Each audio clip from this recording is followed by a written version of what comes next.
I've got some devastating new numbers on homelessness to share with you this morning, but contained within them is maybe a little bit of hope or at least somewhat of a possible answer. Can't be any real silver lining to this level of human carnage, but at the very least, we can begin to chart a path forward and regain some confidence that solving big, intractable problems is still something our nation is actually capable of doing. So first, the numbers. According to the Wall Street Journal, the U.S. is experiencing a record increase in homelessness. The number of homeless people has risen a full 11% year over year. That is the largest single spike recorded since that metric started being tracked prior to the Great Recession. So to put that in context, even during the worst of the housing crisis, we did not see numbers jumping up this dramatically. Now, if you watch this show, you'll not be surprised by the causes, even as the numbers do continue to shock. Housing has never been more unaffordable. Addiction continues to ravage millions. The pandemic aid that was a lifeline to so many expired. It's a disgrace that as a nation, we choose to continue to allow this suffering. And make no mistake, it is a choice. How do I know? Well, just take a look at this chart. Just look at how much we actually reduced homelessness in a single year back in 2021 when policymakers decided to make it a priority.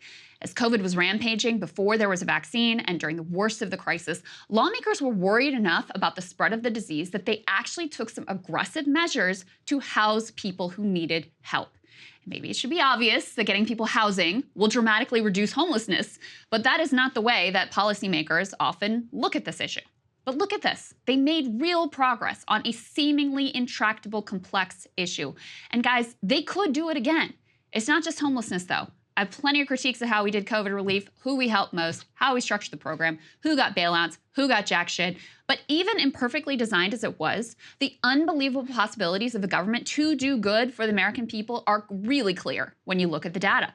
All measures of debt, including debt and collections and overall consumer debt, plummeted. Credit card debt actually dropped the largest amount in history. You see, just like when you get people housing, it reduces homelessness. Turns out, when you give people money, it reduces debt. The COVID relief checks were a godsend to millions, from those who were desperate, were out of work, needed it just to get by, to those who were able to finally get a little bit of breathing room from the creditors who had been breathing down their necks.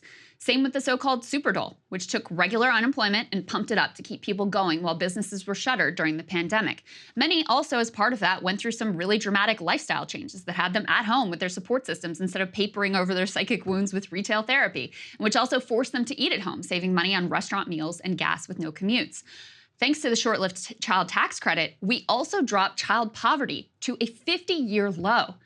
Just look at that chart. It is actually stunning. And once again, provides an ingenious insight, which is that giving money to families with kids can dramatically reduce the number of poor children.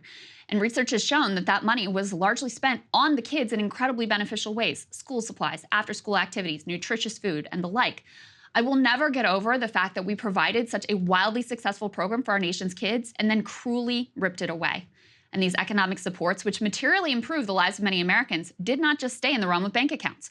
Suicides actually dropped during the pandemic quite significantly. This was counter to the predictions of basically every expert, plenty of pundits too, myself included. The pandemic, after all, was really stressful. People were isolated, many measures of mental health deteriorated. But when the numbers came back, suicide rates actually dropped around 3% during the height of COVID.